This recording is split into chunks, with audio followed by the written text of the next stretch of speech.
Теміртау қаласының 2025 жылғы бюджетінің шығыс бөлігі толығымен дерлік 99,8% деңгейінде атқарылды. Негізгі басымдық инфрақұрылымды дамытуға және қала экономикасын қолдауға берілді. Қала бюджеті 2025 жылғы кіріс бөлігі 40 миллиард 102 миллион теңгені құрады. 2024 жылмен салыстырғанда 3 миллиард 390 миллион теңгені немесе 9,2%-ға ұлғайтылды. Жоспары 110,1%-ға орындалды. Инвестициялық жобаларға ерекше көңіл бөлінді. Олардың көлемі өткен жылмен салыстырғанда 3 есеге артты. Өткен жылы шағын және орта бизнестің 9 жұмыс орны құру отырып, құны 250 миллион теңге болатын 7 шағын бизнес нысаны ашылды.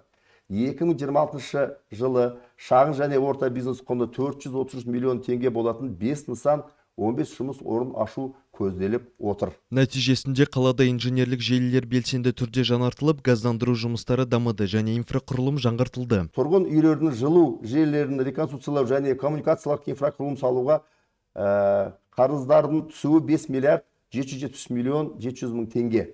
25 жылы түсімдер барлығы 47 миллиард 888 миллион 8 мың теңгені құрайды. 2026 жылы қала бюджеті айтарлықтай шамамен 1,5 есеге ұлғайды. Дегенмен қаражаттың басым бөлігі жоғары тұрған бюджет алдындағы міндеттемелерді орындауға бағытталады. Кірістер бойынша 2026 жылы бекітілген бюджет 76 миллиард 799 миллион теңгені құрайды. 2025 жылы қарағанда 1,6 есеге жоғары. Оның ішінде жеке кірістер бойынша 62 миллиард 678,9 миллион теңге немесе 25 жылы деңгейіне 1,6 есе жоғары. Жоғары жүктемеге қарамастан қалада инфрақұрылымдық жобаларды іске асыру, тұрғын үй құрылысын аяқтау және инженерлік желілерді жаңғырту жұмыстары жалғасады. Халық алдындағы барлық әлеуметтік міндеттемелер толық көлемде сақталған.